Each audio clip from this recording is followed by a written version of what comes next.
2021년 4월 24일 갱신공동체 토요 새벽기도회를 시작하겠습니다.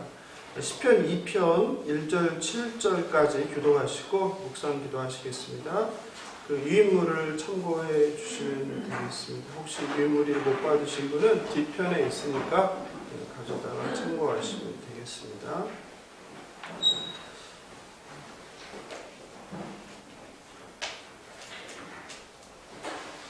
어찌하여 이방 나라들이 분노하며 민족들이 헛된 일을 꾸미는가? 세상의 분들이 나누며 사람들이 서로 대하여 여호와가 그의 기름 부은 받는 자를 기억하며 우리가 그들의 맨 것을 끊고 그의 결박을 벗어버리자 하는도다. 하늘의 진리가 웃으시며 주께서 그들을 이루시리로다. 그때에 분을 바라며 진노하사 그들을 놀라게 하여 이르시기를 내가 나의 왕을 내 거룩한 전에서 낳으시리로다. 함께 읽겠습니다. 내가 여호와의 명령을 전한다. 여호와께서 내게 이르시되 너는 내 아들이라 오늘 내가 너를 낳았도다. 묵상 기도하겠습니다.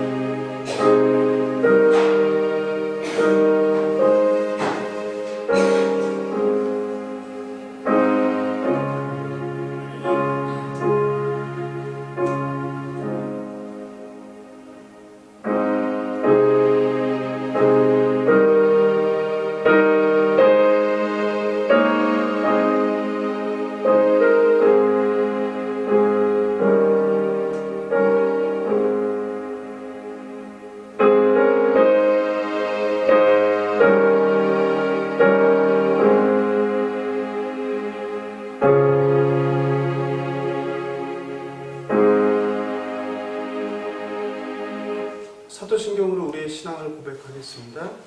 전능하사 천지를 만드신 하나님 아버지를 내가 믿사오며 그 외아들 우리 주 예수 그리스도를 믿사오니 이는 성령으로 잉태하사 동정녀 마리아에게 나시고 본디오 빌라도에게 고난을 받으사 십자가에 못 박혀 죽으시고 장사한 지 사흘 만에 죽은 자 가운데서 다시 살아나시며 하늘에 오르사 전능하신 하나님 우편에 앉아 계시다가 저리로서 산 자와 죽은 자를 심판하러 오시리라. 성령을 믿사오며 거룩한 공예와 성도가 서로 교통하는 것과 죄를 사하여 주시는 것과 몸이 다시 사는 것과 영원히 사는 것을 믿사옵나이다. 아멘. 찬송가 483장 너 예수께 조용히 나가 1절, 2절, 4절 부르시겠습니다.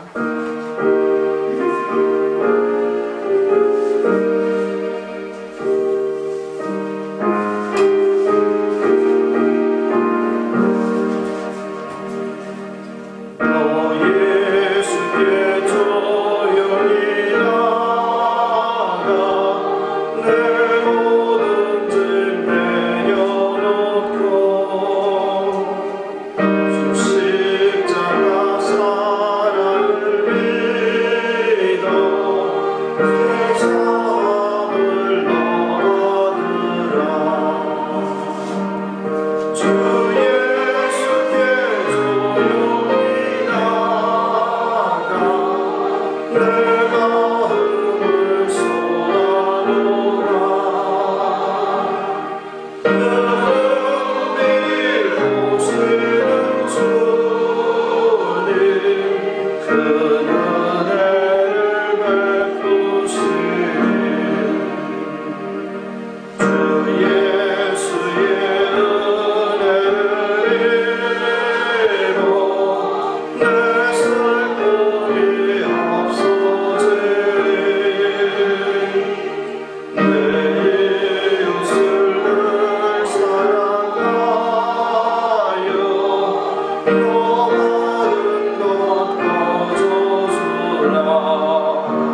15장 1절에서 32절입니다.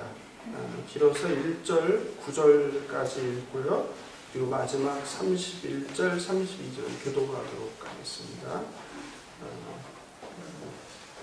모든 세리와 죄인들이 말씀을 들으러 가까이 나아오니 바리새인과 서기관들이 수군거리는데 이 사람이 죄인을 영접하고 음식을 같이 먹는다. 예수께서 그들에게 이 비유로 이르시되 너희 중에 어떤 사람이 남의 말을 내는데 제 하나를 위하여 나와 들을 두고 거기 일어서는 사람에게까지 따라가지 아니하리라. 또 찾아낸즉 즐거워 어깨에 메고 집에 와서 골목과 예수를 들어보고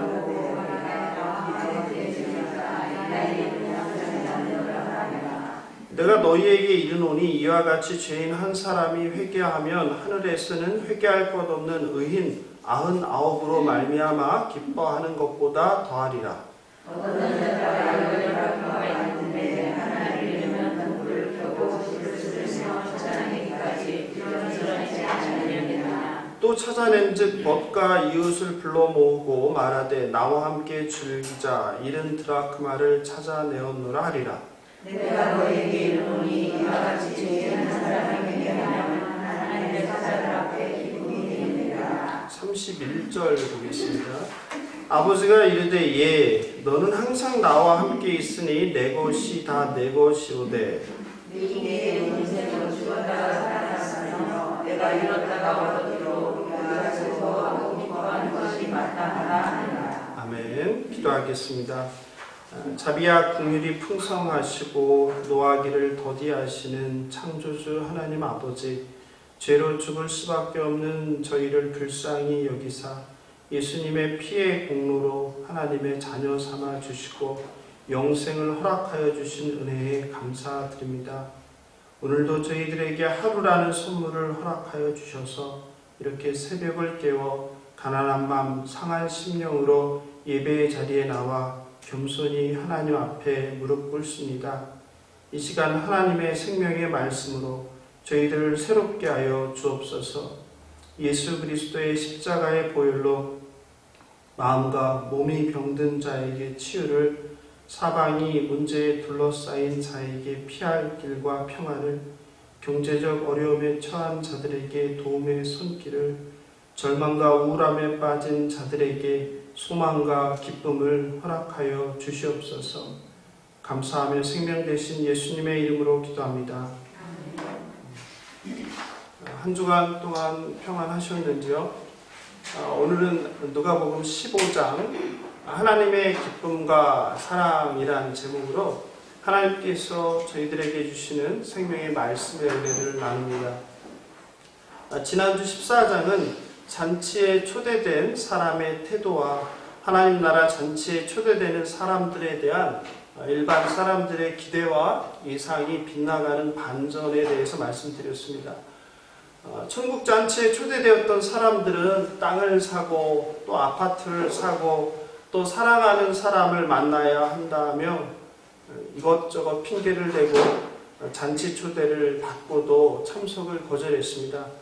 이에 화가 난 주인은 정작 처음에 잔치에 초대하지 않았던 길거리의 가난한 사람, 다리 저는 사람, 앞을 보지 못하는 사람들을 잔치에 초대합니다. 하나님 나라에 들어가는 사람이 바뀌게 되었습니다. 이어지는 오늘 15장의 세 가지 비유는 문학적으로 그리고 아주 탁월하고 예술적인 단락으로 유명합니다. 예수님은 15장에서 세 가지 비유, 잃어버린 양, 잃어버린 드라크마, 잃어버린 아들을 통해서 잃어버림이라는 공통된 소재로 잃어버린 자들을 포기하지 않고 찾는 하나님을 소개합니다. 예수님은 땅에서 잃어버린 죄인이 하나님께 돌아오는 것을, 잃은 것을 찾았을 때의 기쁨이 얼마나 큰지를 강조하며 하나님께서 가장 기뻐하는 것이라고 설명하고 있습니다.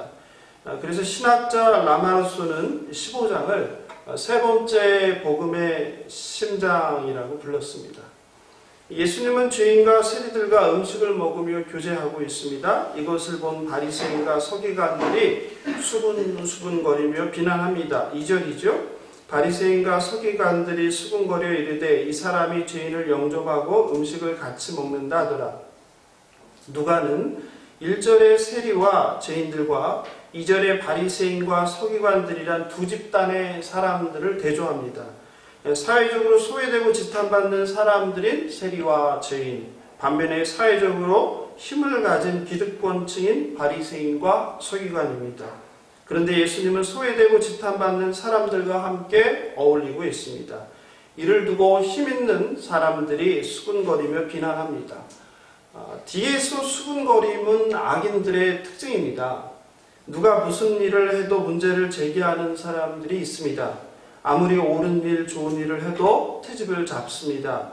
그들의 관심은 그것이 옳은가 그른가가 아니라 타인을 헐뜯는 자체에 있기 때문입니다.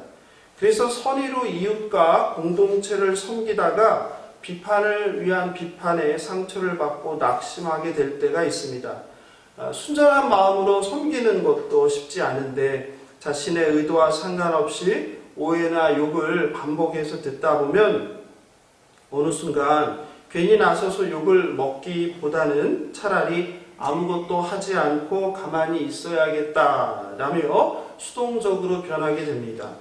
굳이 오해나 욕을 들으면서까지 섬길 이유가 없기 때문입니다. 그런데 이것은 비단 이 시대 이 땅에서만의 문제는 아니었습니다. 예수님은 바리새인과 서기관을 그렇게 수군거리는 일을 하는 대표적인 인물로 제시합니다. 1세기 갈라디아 교회에도 이런 어려움이 있었습니다.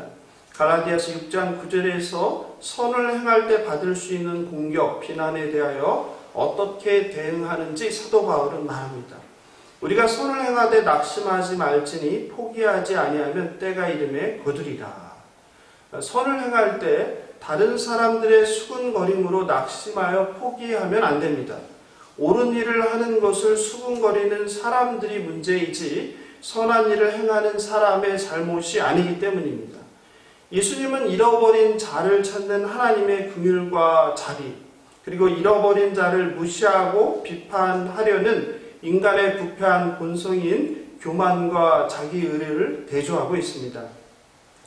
성도 여러분, 여러분은 어떻습니까?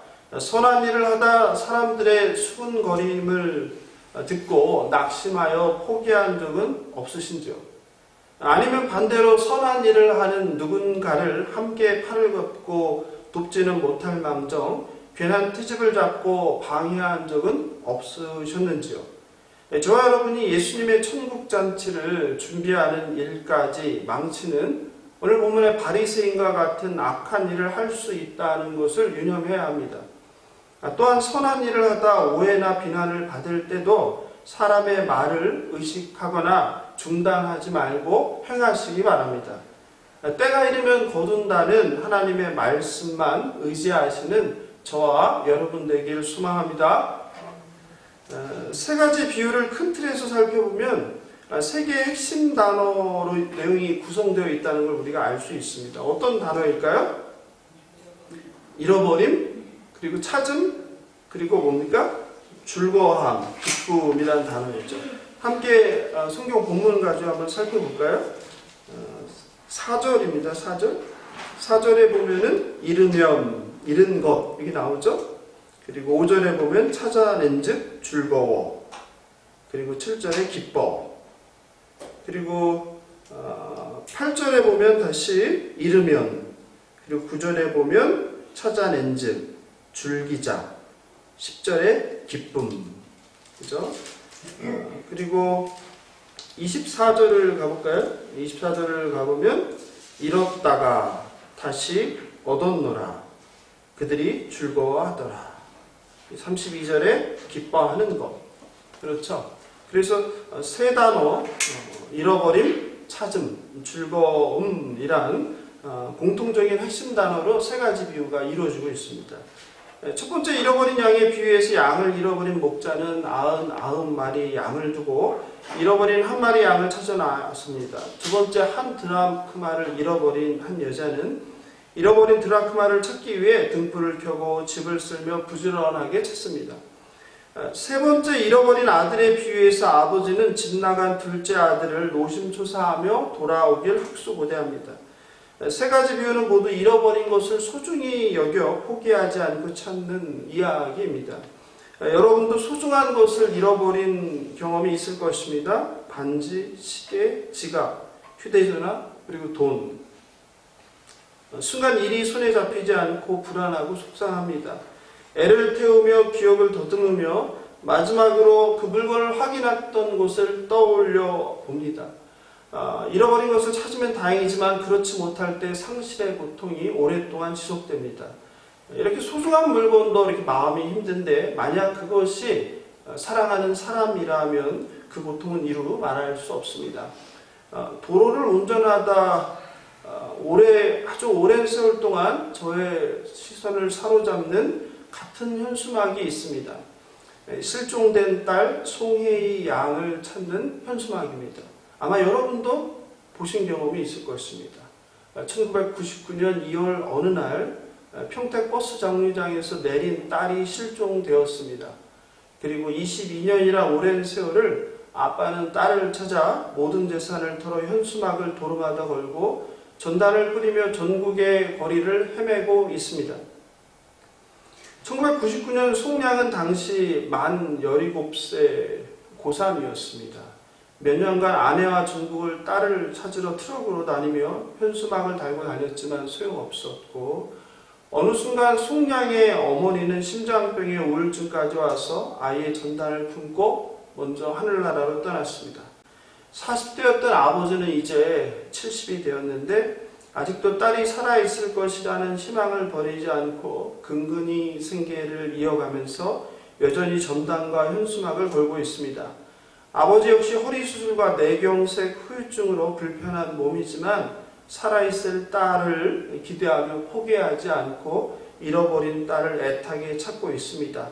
운전하고 지나가다 현수막을 볼 때마다 아직도 못 찾았구나 라는 생각과 마음이 왜 이리 아픈지 기도하게 됩니다. 이것이 사랑하는 딸을 찾는 부모의 마음입니다. 사랑하는 딸을 위해 부모는 자신의 삶을 기꺼이 포기합니다. 딸을 찾는 것 말고 이 세상에 살아야 할 이유는 아무것도 없기 때문입니다. 예수님께서는 세 가지 비유를 통해 잃어버린 것을 소중히 여기며 포기하지 않는 바로 이 하나님의 사랑을 말씀하십니다. 하나님 아버지는 잃어버린 한 영혼을 소중히 여기십니다. 하나님은 자신의 양 한 마리도 잃기를 원치 않으십니다. 한 영혼을 천하보다 귀히 여기시기 때문입니다. 부패한 저와 여러분 인간에겐 1%의 가능성도 없습니다. 하지만 신실하신 하나님께 바로 소망이 있습니다. 신실하신 하나님의 사랑을 믿는 저와 여러분 되길 소망합니다. 오카는 목사님도 늘 한 영혼을 귀히 여기며 한 영혼을 위해 목숨 걸라고 말씀하셨습니다. 한 번은 목사들을 대상으로 한 설교에서 이렇게 말씀하셨습니다. 여러분, 올바로 제대로 목회해야 합니다. 절대로 본질에서 이탈하지 말아야 합니다. 본질을 떠나 인기만 부과하면 교회는 커질지 모르지만 사람들로부터 칭찬을 들을지 모르지만 하나님 앞에서 여러분들이 받을 상은 없어질 것입니다. 본질을 붙든 목회자는 언제나 한 사람을 바라봅니다. 한 사람의 변화가 본질입니다. 예수님처럼 사는 한 사람을 만드는 것이 바로 제자 훈련입니다. 교인 1000명만 모여도 목사는 제왕이 되어버리고 맙니다. 잠깐만 긴장을 늦추어도 목회자가 하나님의 영광을 가로챌 수 있는 위험한 환경에 처해 있습니다. 사도 바울은 한 사람 한 사람을 위해 생명을 버렸습니다. 바울이 생명을 걸고 목회한 사람은 1000명이 아니었습니다. 수백 명도 아니었습니다. 한 사람이었습니다. 한 영혼을 위해 목숨을 거는 것이 목회자의 양심입니다. 하나님의 권위는 섬기는 데서 나오는 것이지 다스리는 데서 나오는 것이 아닙니다. 이것을 명심해야 합니다. 이것을 망각하면 망하는 것입니다. 저도 이 설교를 다시 들으면서 다시 한번 목회자로서 제 자신이 지나온 짧은 기간이지만 반성하고 또 앞으로 가야 할 길이 무엇이다라는 것을 점검하는 시간이었습니다. 20세기의 성자로 불리는 마더 테레사 수녀님도 한 영혼 사랑을 몸소 실천했습니다. 테레사 수녀님이 남긴 한 번에 한 사람씩이란 시는 한 영혼을 사랑한 그녀의 마음을 보여줍니다. 조용히 눈을 감고 들어보시면 좋겠습니다. 한 번에 한 사람씩. 나는 결코 대중을 구원하려 하지 않습니다. 다만 한 개인을 바라볼 뿐입니다. 나는 한 번에 단지 한 사람만 사랑할 수 있습니다. 한 번에 단지 한 사람만 껴안을 수 있을 뿐입니다. 단지 한 사람, 한 사람, 한 사람씩만. 따라서 당신도 시작할 수 있고 나도 시작하는 것입니다. 나는 한 사람을 붙잡습니다. 만일 내가 그 사람을 붙잡지 않았다면 수만 명의 사람을 붙잡을 수 없었을 것입니다. 모든 노력은 단지 바다에 떨어뜨리는 한 방울의 물과 같습니다. 만일 내가 한 방울의 물을 떨어뜨리지 않았다면 바다는 그 한 방울만큼 줄어들 것입니다. 당신에게도 마찬가지입니다. 단지 시작하는 것입니다. 한 번에 한 사람씩. 길 잃은 영혼을 찾는 것을 하나님께서 가장 기뻐하십니다. 저와 여러분도 원래 잃어버린 자였습니다. 그런데 하나님께서 죄인된 저와 여러분을 사랑하셔서 구원의 은총을 베풀어 주셔서 구해 주셨습니다. 잃어버린 자가 구원받은 자가 되었습니다. 이제 저와 여러분이 할 일은 구원받은 것으로 멈추는 것이 아니라 하나님께서 그토록 사랑하시는, 찾으시는 한 영혼을 구하는 길에 쓰임받는 것입니다. 하나님께서 맡겨주신 한 영혼을 가까이에는 믿지 않는 남편, 믿지 않는 부모, 믿지 않는 자녀, 시누이, 그리고 다락방 순원들, 옆집 이웃, 직장 동료, 그리고 상사, 이런 하나님께서 맡겨주신 영혼들을 찾고 그리고 그들에게 그리스도의 사랑을 전하는 그 일에 집중하는 저와 여러분 되길 예수님의 이름으로 축복하며 기도합니다. 잃어버린 아들의 비유는 독특하게 누가복음에만 나오는데 11절에서 32절입니다. 전통적으로 제목이 뭐라고 보통 들으셨어요? 돌탕, 그죠? 돌아온 탕자 비유라고 부릅니다. 이 비유는 워낙 유명해서 세계적인 화가 작가들에 의해 소재로 채택되어 다양한 작품으로 만들어졌습니다. 왜냐하면 이 비유 속에는 자유와 책임, 갈등, 별거, 그리고 시기와 질투, 용서, 은혜, 회복이라는 인간 삶의 보편적인 정서와 특징을 담고 있기 때문입니다. 그래서 신학자 도나 휴는 죄인의 회개와 이를 영접하는 아버지 하나님의 사랑에 초점이 맞추어져 있다며 이 비유를 복음 중에 복음이라고 불렀습니다. 사실 교회에서는 너무나 자주 듣고 유명해서 뻔하다는 생각으로 지나치기가 쉽습니다. 탕자를 기다리는 아버지의 조건 없는 사랑, 세상에 빠져 제 몸대로 살다 모든 것을 잃고 나서야 회개하고 아버지께 돌아오는 못된 아들, 이 못된 동생을 아무 말 없이 용서하고 사랑하는 아버지를 보고 실망과 분노, 시기와 질투를 하는 큰아들. 해마다 대각성 전도 집회가 되면 몇 번씩 들었던 이야기입니다. 그런데 저는 오늘 이 시간에 좀 다른 관점에서 돌아온 탕자 이야기를 나누고 싶습니다. 전통적으로는 돌아온 탕자 두 아들의 비유, 잃어버린 아들이라는 제목으로 죄를 회개하고 돌아온 아들에게 초점을 맞추고 있습니다. 마치 아들이 주인공인 것처럼 말입니다. 하지만 이 비유의 주인공은 돌아온 작은 아들도 그리고 큰 아들도 아닙니다. 죄인이 회개하고 돌아오면 용서하시는 하나님 아버지가 주인공입니다. 죄를 회개하고 돌아오면 따뜻하게 안아주시는 하나님의 용서와 사랑이 주제입니다. 잃어버린 아들의 비유를 너무 지나치게 가족 간의 일, 두 아들과 아빠라는 한 가족, 그리고 부자, 그리고 형제라는 인간의 관계적 측면으로 지나치게 축소해 해석하는 것은 문제입니다. 또 윤리나 도덕 혹은 인간의 성품의 문제로만 해석하는 것도 문제입니다.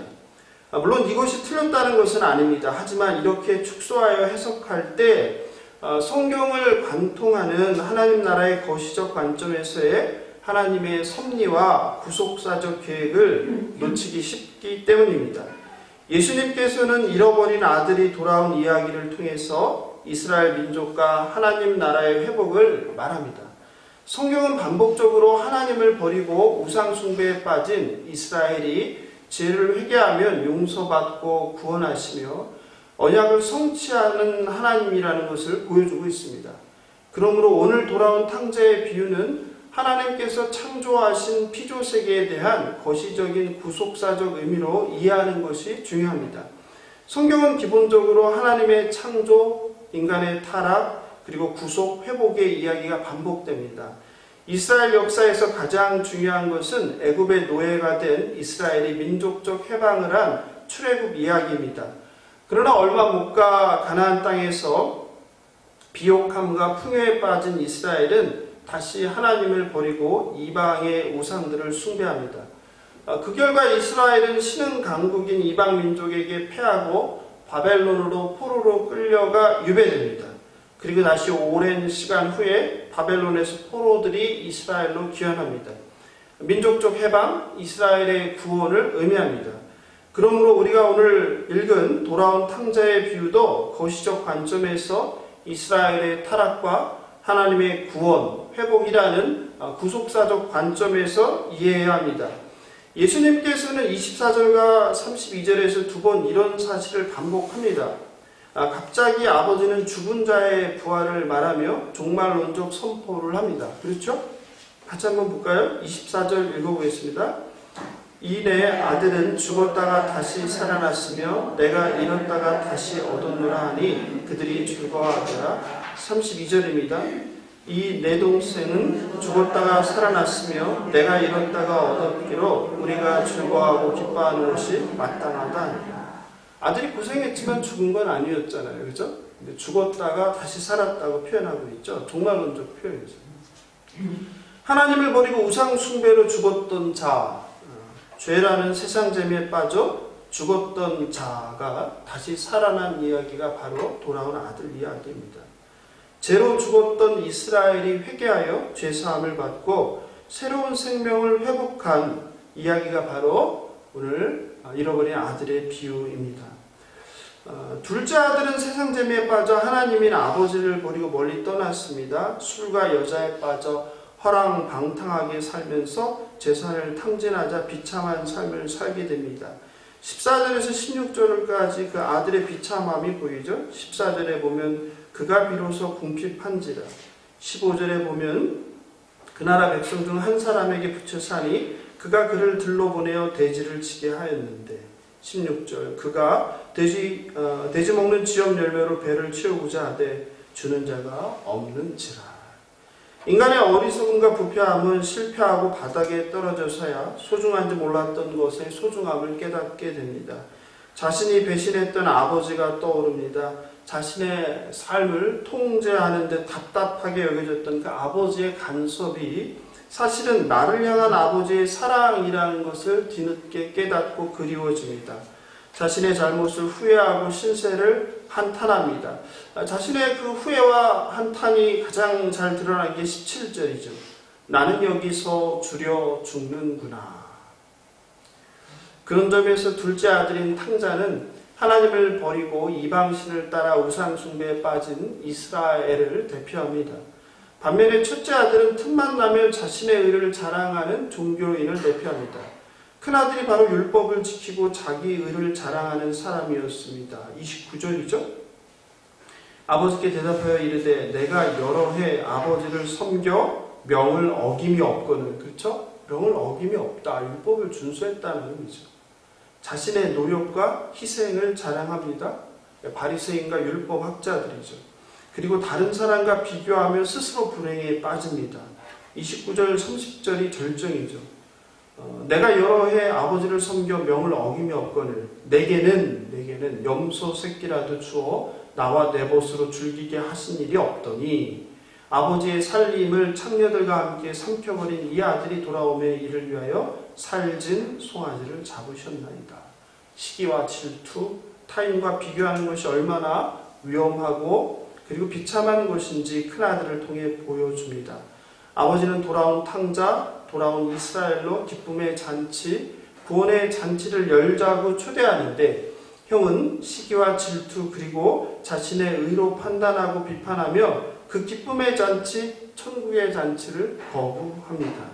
이렇게 돌아온 탕자 둘째 아들과 첫째 아들의 비유는 단순한 개인의 구원의 이야기도 아니고 윤리적, 도덕적 역할과 책임에 관한 좁은 의미만을 담고 있는 것이 아닙니다. 거시적인 하나님 나라 관점에서 이스라엘의 회복 이야기입니다. 하나님의 구원 이야기입니다. 율법과 자기의 의로는 이룰 수 없는 하나님의 조건 없는 사랑과 은혜에 관한 이야기입니다. 회개하면 죄를 용서하시는 하나님 사랑의 이야기입니다. 그런데 이 비유에서 우리가 주의할 것이 하나 있습니다. 아버지에게 불평하고 동생을 시기하는 형에 대한 판단입니다. 여러분은 어떻게 생각하십니까? 형은 구원을 받게 됐습니까? 구원을 받지 못하게 됐습니까? 또 어떻게 설교를 들으셨습니까? 많은 경우 설교자들이 형을 심판의 대상으로 돌아온 둘째 아들과 극적인 대조를 시도합니다. 그러나 실제로 성경은 아버지의 권유를 받고 이후 형이 어떻게 반응했는지 정확하게 나오지 않습니다. 마음을 추스리고 동생을 이해하고 함께 잔치에 참여해 기뻐하였는지 아니면 끝까지 화가 나서 잔치 참여를 거부하였는지 알 수 없습니다. 우리는 동생을 시기하며 정죄하는 큰아들이 어떻게 되었는지 알지 못합니다. 성경에서 정확하게 말하지 않기 때문입니다. 그러므로 섣불리 형이 천국잔치에 실패했다고 단정하는 우를 범해서는 안 됩니다. 오히려 31절은 형에 대한 반대의 가능성을 우리에게 제시하고 있습니다. 31절을 같이 읽어볼까요? 아버지가 이르되 예 너는 항상 나와 함께 있으니 내 것이다 내 것이다. 어떻습니까? 보이십니까? 아버지는 비록 큰아들이 삐져서 속상해하고 화를 내지만 아버지는 그렇게 똑같이 반응하지 않죠. 얘야 느껴지십니까? 얘야 따뜻하게 부르시며 너는 항상 나와 함께 있으니 내 것이다 내 것이로다 이렇게 위로해 주시는 분입니다. 저는 오히려 하나님은 연약하여 동생과 비교하며 시기하고 불평하는 형조차 품으시는 분이라고 생각합니다. 배신하고 떠난 자식도 용서하고 사랑하는 아버지가 곁에서 오랫동안 순종했던 큰아들이 순간 삐져서 불평한다고 심판하고 버릴 하나님이라고 생각하지 않습니다. 중요한 것은 하나님의 용서와 크신 사랑이기 때문입니다. 그러므로 저와 여러분이 해야 하는 것은 죄인이 돌아올 때 그리고 천국잔치를 열 때 그 초대에 응하고 함께 참석하여 함께 기뻐하는 것입니다. 32절이 결론이죠. 이내 동생은 죽었다가 살아났으며 내가 잃었다가 얻었기로 우리가 즐거워하고 기뻐하는 것이 마땅하다. 우리라고 했죠. 그렇죠? 우리가, 너와 내가, 우리 모두가 함께 즐거워하고 기뻐해야 한다는 거예요. 죄인이 돌아올 때 우리가 할 일은 결코 비판하거나 정죄하는 것이 아닙니다. 어떻게 저런 악한 사람을 용서할 수가 있어? 이렇게 판단하는 것이 아니라 죽었다가 살아났고 잃었다가 얻었기에 기뻐하는 것입니다. 예수님께서는 이것이 마땅하다고 말씀하십니다. 저와 여러분이 죄인이 회개하고 돌아오는 천국잔치에 함께 기뻐하고 함께 참여할 수 있길 소망합니다. 그런데 불행하게도 이것이 쉽습니까? 어렵습니까? 쉽지 않아요. 많은 경우 저와 여러분은 죄인이 돌아오는 것을 기뻐하기보다 여기 오늘 본문의 형처럼 돌아온 죄인의 죄를 판단하고 비난합니다. 얼마 전 전직 대통령의 아들이 목사가 되겠다며 신대원에 진학한 것이 알려지며 논란이 되었어요. 목사가 아직 안 됐어요. 저는 깜짝 놀랐어요. 목사가 이미 됐는지 알았어요. 보니까 기사를 보니까 목사가 된 게 아니라 신학대학원을 다니는 거예요. 신학대학원을 다니는데도 이렇게 난리니 나중에 정말 안수를 받겠다고 하면 얼마나 난리가 나겠어요? 며칠 동안 SNS에는 이것을 분개하는 목사와 성도들의 글이 넘쳤습니다. 심지어 어떤 목사들은 목사가 되겠다며 진학한 신대원을 향해 맹비난을 퍼부며 당장 퇴학 조치하라고 하기도 했습니다. 정확하게 통계를 낼 수는 없지만 SNS상에서 느껴지는 분위기는 전 대통령의 아들은 신대원에 가서 목사가 될 자격이 없는 사람으로 판단받고 있었습니다. 목사가 되고자 신대원에 다닌다는 기사마다 적게는 수십 개에서 많게는 수백 개의 비방하는 댓글이 달렸습니다. 네티즌들은 참여를 하려면 부모에게서 받은 재산부터 처분해 미납 추징금부터 해결하라. 재산 은닉과 탈세가 목적이다. 아버지부터 회개시켜라 등의 비판이 주로였습니다. 근데 사실은 대체로 차마 읽어드리기도 민망한 심한 욕설이 대부분이었습니다. 전 씨는 자신의 회심 과정을 인터뷰에서 소개했습니다. 지난 2016년 7월 1일 아침 출근하려고 주차장에 내려갔다가 잡혀서 교도소까지 갔다. 교도소에서 2년 8개월을 보냈다. 처음 가서 방에 앉아 창살 밖을 바라보는데 갑자기 찬송가 소리가 들렸다. 교도소 내 종교방에 있던 분이 불렀다. 그분이 노래를 너무 못 불렀는데도 눈물이 났다. 그때부터 찬양, 예배드리고 싶은 마음이 생겼고 목회자의 길을 결심하게 됐다. 회개하고 돌아온 탕자, 동생을 비난하는 형처럼 저와 여러분도 돌아온 죄인을 용서하지 않고 곱지 않은 시선으로 바라볼 때가 많습니다. 그러니 하나님과 함께 기쁨의 잔치에 참여한다는 것은 생각조차 하기 힘듭니다. 죄인의 과거와 현재를 판단하고 비판합니다. 반면에 하늘에선 하나님과 천사들이 죄를 회개하고 돌아온 죄인으로 너무 기뻐 천국 잔치를 열고 있습니다. 사실 우리도 죄인임에도 하나님의 자비와 은총으로 구원받지 않았습니까? 그런데 그런 사실은 잊어버리고 나의 죄는 용서받기에 합당한 수준이고 다른 사람의 죄는 결코 용서받을 수 없다고 판단합니다. 남의 죄가 나의 죄보다 무겁고 심각하고 질이 안 좋다고 판단합니다. 그리고 각자의 기준으로 이런 죄는 용서가 가능하겠지만 저런 죄는 도저히 용서할 수 없는 죄라며 죄의 목록을 가지고 있습니다. 타인의 구원을 판단하며 하나님 자리에 앉는 교만의 죄를 수시로 범하는 게 저와 여러분입니다. 세 가지 잃어버린 것들을 찾는 비유를 통해 예수님께서 우리에게 주는 교훈은 하나님의 자비와 사랑입니다. 하나님은 죄인이 회개하고 돌아올 때 용서하십니다. 회개한다면. 죄인에 대한 용서와 사랑은 죄의 경중을 따져 묻지 않습니다. 우리가 할 일은 죄를 회개하는 것과 그런 축제의 기쁨으로 동참하는 것이라는 것을 믿으시기 바랍니다. 존경하는 갱신공동체 성도 여러분, 우리의 죄를 다 용서하시는 하나님께 돌아오시기 바랍니다. 혼자 버겁게 지고 가는 인생에 무거운 짐이 있다면 하나님께 내려놓고 맡기시기 바랍니다. 선한 일을 보거든 바리새인과 서기관처럼 수군거리는 것이 아니라 팔을 걷고 함께 참여하시기 바랍니다. 말씀을 마무리합니다. 아프리카 선교의 아버지 리빙스턴은 아프리카에서 16년간 선교 사역을 마치고 스코틀랜드의 글래스고 대학에서 박사학위를 받고 강의차 잠시 귀국했습니다. 그 당시 리빙스턴은 사자의 공격을 받아 팔 하나를 쓸 수 없게 되었고 27번의 열대병을 앓아 온몸은 상처투성이었습니다. 그런 상황에서 다시 아프리카로 돌아간다고 하였을 때 사람들은 이해할 수가 없었습니다. 도대체 지금 이런 상황에서 왜 또 글로 돌아가려고 하느냐. 그때 리빙스턴은 자신에게 들려준 하나님의 말씀이라며 대답합니다. 그가 풍토병으로 죽은 후 그의 침대 옆에 그 말씀이 적혀 있었는데 마태복음 28장 20절이었습니다. 내가 너희에게 분부한 모든 것을 가르쳐 지키게 하라. 볼지어다 내가 세상 끝날까지 너희와 항상 함께 있으리라 하시니라. 사람들은 리빙스턴이 그 정도면 충분히 하나님 나라를 위해서 최선을 다했다고 생각했는데 그는 그렇지 않았습니다. 말씀에 순종하며 영혼들을 구하기 위해 목숨을 걸고 다시 그 땅으로 돌아가려고 했습니다.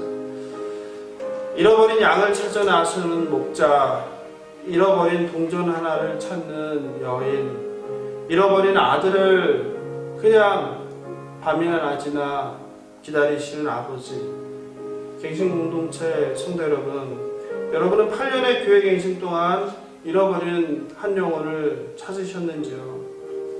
저는 개인적으로 한 영혼을 찾는 일을 게을리했다는 후회와 반성을 하게 됩니다. 성도님들은 어떠신지요? 오늘 본문을 통해 하나님께서 가장 기뻐하시는 일이 바로 잃어버린 양을 찾는 것이라는 것을 우리는 알았습니다. 바로 우리는 갱신공동체 모든 성도님이 개인적으로 또 공동체적으로 예수 그리스도의 복음을 전하고 그리스도의 사랑을 전하는 일에 전념하길 바랍니다. 교회를 회복하는 길, 교회를 건강하게 세우는 것, 참된 진리의 교회를 세우는 것은 다른 것이 아닙니다. 한 영혼을 구하는 일입니다. 한 영혼을 돌보는 길입니다. 한 영혼을 찾고 구하는 일에 하나님의 동역자로 남은 인생을 살아가는 저와 여러분 되길 예수님의 이름으로 축복하며 기도합니다. 오늘 말씀 생각하며 잠시 기도하면 좋겠습니다. 하나님, 선한 일을 판단하고 수근거리는 어리석음을 버리게 하옵소서. 하나님, 사람을 보지 말고 하나님만 바라보고 옳은 일, 선한 일은 또박또박 걸으며 행하게 하여 주시옵소서. 하나님, 잃어버린 한 영혼을 더욱 사랑하게 하옵소서. 그러니까 하나님 기뻐하시는 그 구원 사역에 우리도 동참하게 하옵소서. 죄를 회개하고 돌아온 탕자를 판단하지 않고 용서와 사랑으로 포용하게 하옵소서. 예수 그리스도의 복음을 세상에 전하는 마당 갱신 공동체가 되게 하옵소서. 하나님의 사랑을 이웃에게 실천하고 한 영혼을 천하보다 귀히 여기는 갱신 공동체 각 사람들 되게 하옵소서. 이와 같은 기도 제목을 함께 기도하겠습니다.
한국교회의 경신과 회복을 위해서 기도합니다.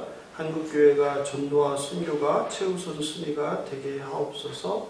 가난한 사람들과 힘없는 사람들과 죄인의 친구 되는 교회 되게 하옵소서. 돌아온 죄인을 정죄하지 않고 따뜻하게 품고 함께 기뻐하는 교회 되게 하옵소서. 3번 나라와 민족을 위해서 기도합니다. 빈부격차가 해소되고 정의롭고 공정한 나라가 되게 하옵소서. 청년들이 취업, 주거, 결혼 등의 현실의 장벽으로 절망하지 않고 미래에 대한 희망과 소망을 갖는 나라가 되게 하옵소서. 코로나 백신 접종에 부작용이 없게 하시고 코로나가 사라져 일상과 경제를 회복시켜 주옵소서. 예수 그리스도의 복음으로 북한 땅을 덮어 평화와 자유의 나라가 되게 하옵소서. 4번 미얀마의 평화와 자유를 위해서 기도합니다. 자유를 위해 목숨 걸고 싸우는 백성들을 지켜주시고 군경의 무력 진압과 살상이 멈추고 자유와 평화가 그 땅에 임하게 하옵소서. 기득권을 지키기 위해 무고한 시민을 살상하는 악인들을 하나님의 공의로 심판하시고 그 땅에도 예수 그리스도의 복음이 전파되어 자비와 공의를 베풀어 주옵소서. 이상과 같은 세 가지 기도 제목 붙들고 함께 기도하겠습니다.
돌보느라 아버지 믿지 않는 자들에게 관심 없는 교회 밖 세상에 아버지 죽어가는 영혼들에 대해서는 관심 없는 교회가 다시 그 영혼 사랑에 불붙게 하여 주시옵소서.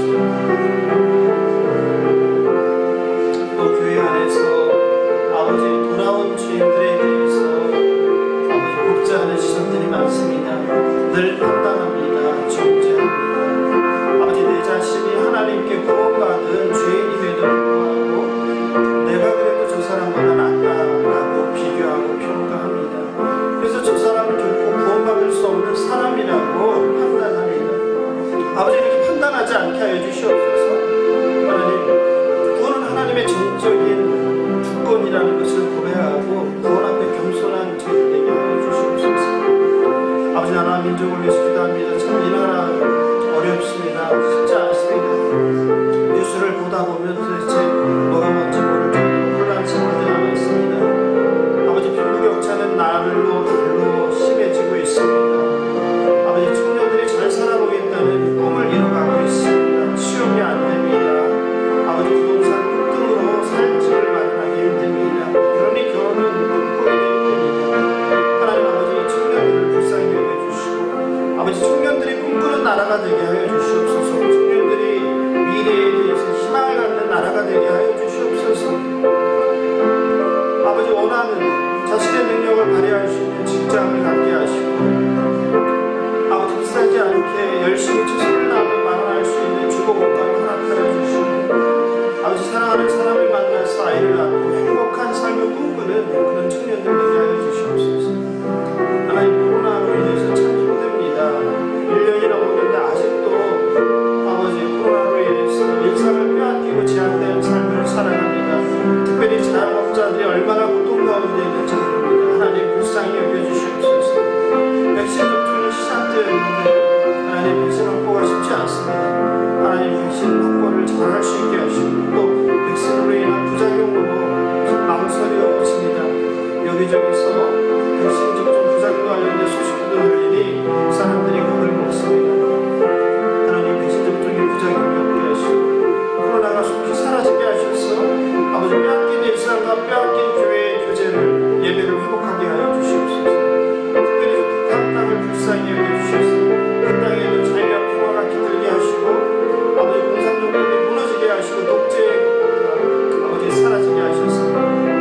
백성들도 자유와 번영의 나라를 살게 하여 주시옵소서. 아버지 미얀마의 평화 자유를 위해서 기도합니다. 자유를 위해서 목숨으로 싸우는 백성들을 불쌍히 여겨주시고 군경의 무력, 진압과 살상이 멈추게 하시고 아버지 자유와 평화가 그 땅에 임하게 하여 주시옵소서. 자신의 돈을 위해서 자신의 권력을 위해서 무고한 시민들을 살상하는 악인들을 하나님의 공의를 심판하시고 특별히 그 우상 숭배의 땅에도 그리스도의 복음이 전해지게 하시고 그 땅 백성들이 이번 일을 통하여서 하나님을 아는 시간들에게 자비와 공의를 베풀어 주옵소서.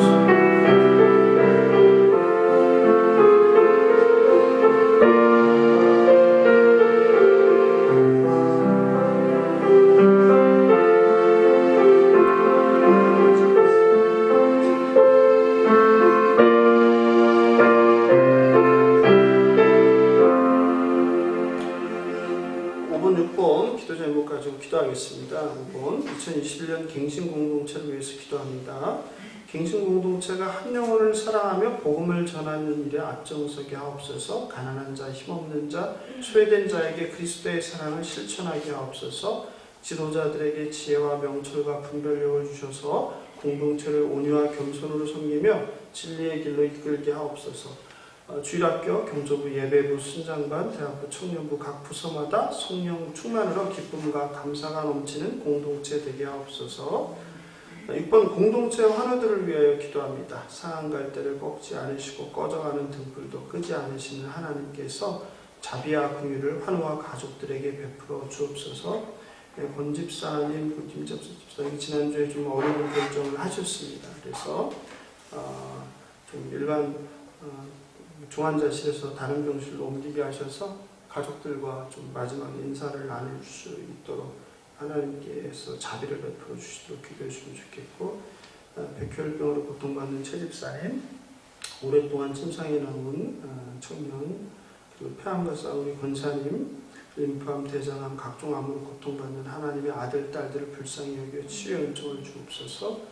당뇨와 만성 심부전증, 류메릭병, 파킨슨, 뇌경색, 우울증, 정신진화로 고통받는 환우들, 민서와 재승이 불쌍히 여겨 치유의 은총을 베풀어 주옵소서. 특별히 코로나로 장기간 면회도 안 되는 요양병원에 계신 부모님들을 성령 하나님께서 함께해 주옵소서. 또 특히 하늘을 돌보는 가족들에게 자비를 베푸사 날마다 새 힘을 부어 그 힘든 일을 기쁘고 감사함으로 감당하게 하옵소서. 특별히 오늘 우리 조건사님 나오셨어요. 조건사님 위해서 오늘 이 자리에 함께 하시는데 성령 하나님의 새 힘 주시고 치유해 주시고 함께 기도해 주시면 좋겠습니다. 기도하겠습니다. 하나님 아버지, 갱신공동체를 위해서 기도합니다. 하나님, 갱신공동체가 한 영혼을 사랑하게 하여 주시옵소서. 갱신공동체가 특별한 다른 교회 갱신이 아니라 정말 성경이 말하는 복음적 갱신을 하게 하여 주시옵소서. 성경적 갱신을 하게 하여 주시옵소서. 한 영혼을 사랑하게 하시고 믿지 않는 자들에게 예수 그리스도의 복음을 전하게 하시고 아버지, 그리고 삶으로 그리스도 향기, 그리스도의 편지 되게 하여 주시옵소서.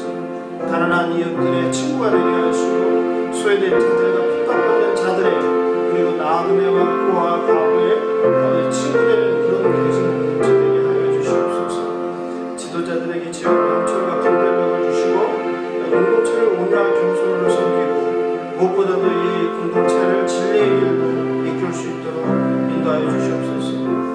주일학교, 경조부, 예배부, 순장관, 청년부 각 부서마다 성령 충만함이 넘치게 하시고 감사와 기쁨이 넘쳐서 신앙생활에 아버지 즐거움이 가득하게 하여 주시옵소서. 하나님, 공동체 환우들을 위해서 기도합니다. 사랑 갈대를 꺾지 않으시고 꺼져가는 등불도 끄지 않으시는 하나님께서 자비와 긍휼을 환우들과 돌보는 가족들에게 베풀어 주시옵소서. 특별히 권 집사님 지금 중환자실에서 아버지 이제 얼마 남지 않은 이 땅에서의 시간을 생각하면서 아버지 인간이 할 수 있는 모든 것을 해봤지만 되지 않았습니다. 온전히 우리의 생사화복이 하나님 아버지 손에 있음을 고백하오니 권 집사님을 하나님께서 붙들어 주시옵소서. 곁에서 돌보는 우리 집사님 불쌍히 여겨주시고 오랜 시간 동안 이 사랑하는 남편을 만나지도 못하고 잡아보지도 못하고 돌보지도 못해서 너무나 마음고생이 많았습니다. 하나님 이제 만나게 하셔서 아버지 그동안 무거웠던 마음의 짐을 내려놓게 하시고 손잡아 주시고 아버지 사랑한다, 아버지 사랑합니다 말할 수 있는 아버지 우리 집사님과 그 가족들 될 수 있도록 시간을 허락하여 주시옵소서. 백혈병으로 고통받는 주집사님 아버지 오랫동안 침상에 있는 청년 폐암과 싸우는 좋은 사람 특별히 이 자리에 나왔습니다. 성령 하나님께서 이 시간 맡겨주셔서 아버지 그 속에 있는 폐를 모든 암세포들을 모든 더러운 것들이 녹아내리게 하여 주시옵소서. 나사렛 예수 그리스도의 이름으로 명하노니 그 속에 있는 모든 암세포들이 녹아내릴지어다 사라질지어다 치유함을 받을지어다. 머리부터 발끝까지 예수 그리스도의 몸으로 덮어주셔서 깨끗함을 받게 하여 주시옵소서. 사함을 받게 하여 주시옵소서. 나음을 받게 하여 주시옵소서. 믿음대로 될지어다. 하나님 아버지는 포함 대장암 각종암을 고통받는 하나님의 아들 딸들을 불쌍히 여겨주시옵소서. 당뇨와 만성 신경증, 뇌리 파킨슨병, 뇌경색, 우울증과 또 정신질환, 마음의 병으로 또 영적 공감으로 고통받는 성도들 많이 있습니다.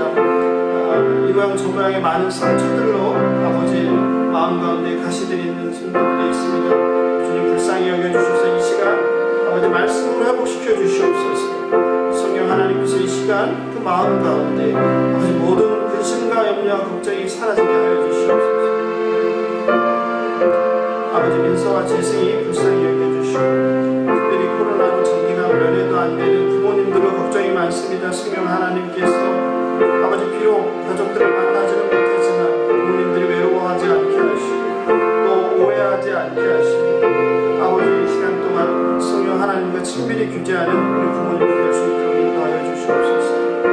특별히 환우들을 돌보는 가족들에게 날마다 새 힘을 주시고 자비를 베풀어 주셔서 그 일을 아버지 정말 넉넉히 감당할 수 있도록 은혜 베풀어 주시옵소서.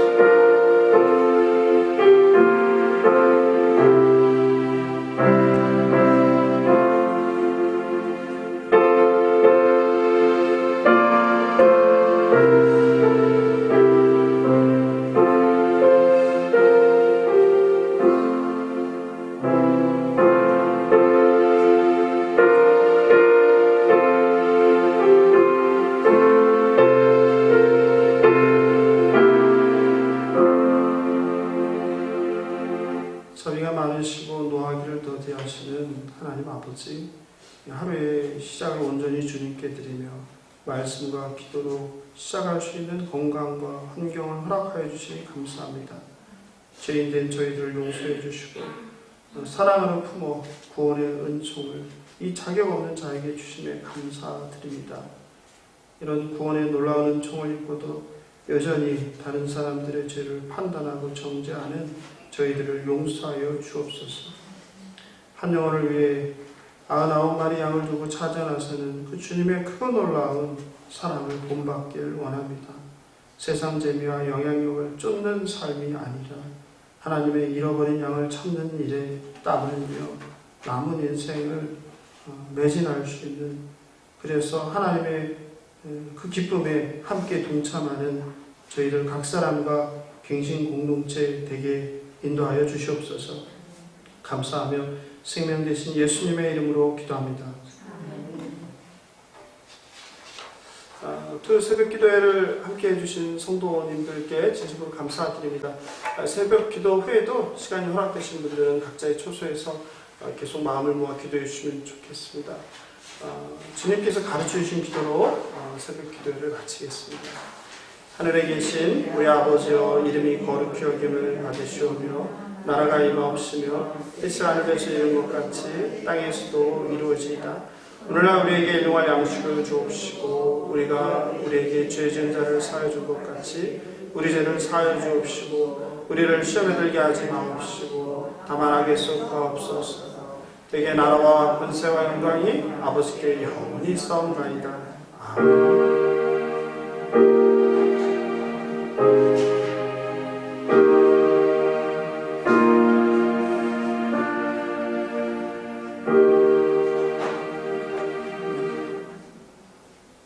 감사합니다. 다음 주 토요일 새벽 6시 30분 302부에서 뵙겠습니다. 한 주간도 건강하시고 안녕히 계십시오.